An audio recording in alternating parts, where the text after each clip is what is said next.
Hey, kia ora mana koutou tātou.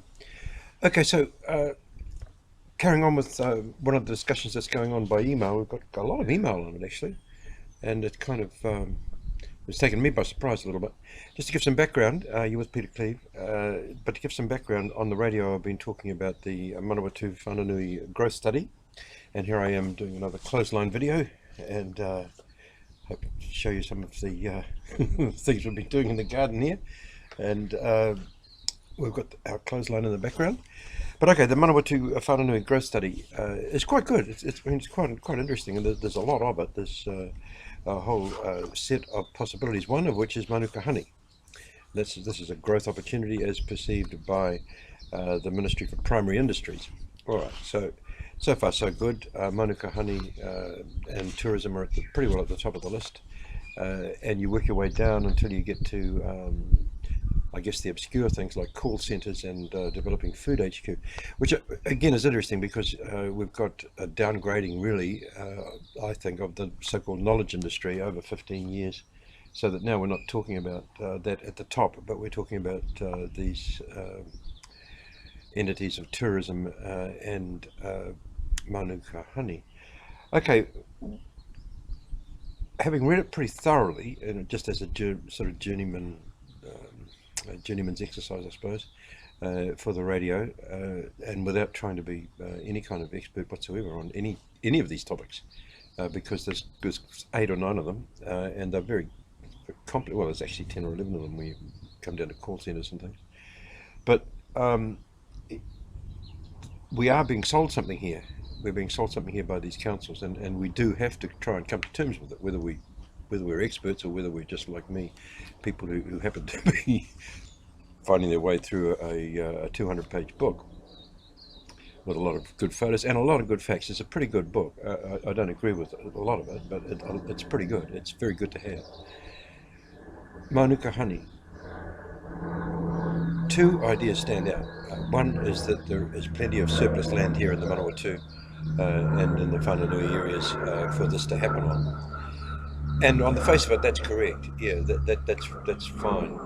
There's all these eroding hills and so forth, and there's also a kind of thread running through this document.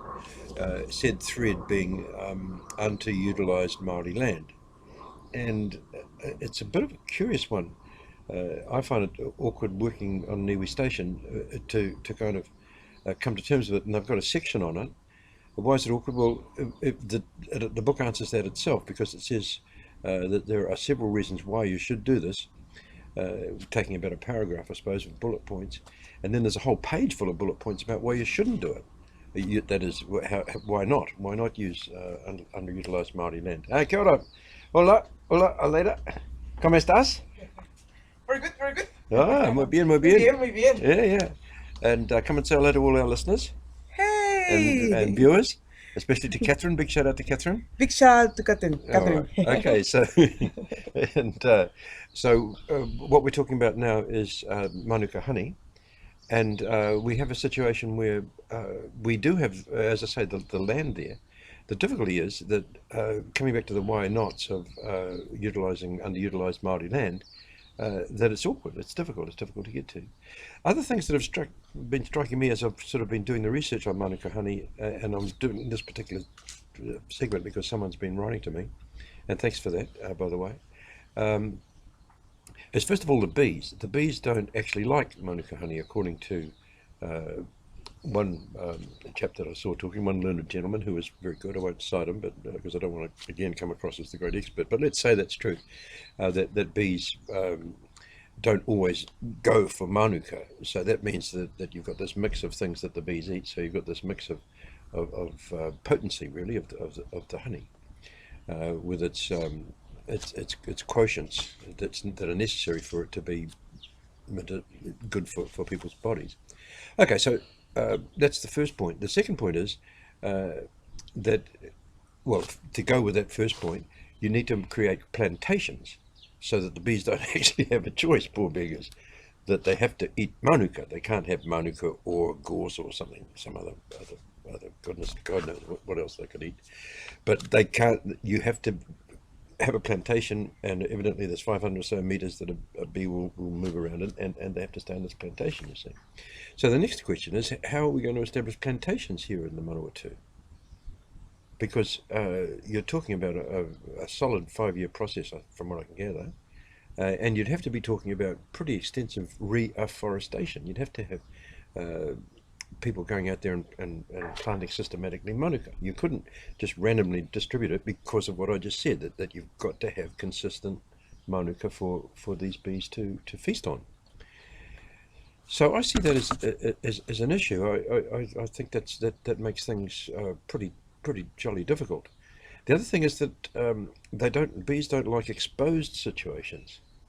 They like canopies and so forth. They don't like windy situations, according to, again, the same gentleman. And so all these eroding hills that we're looking at, they're all exposed.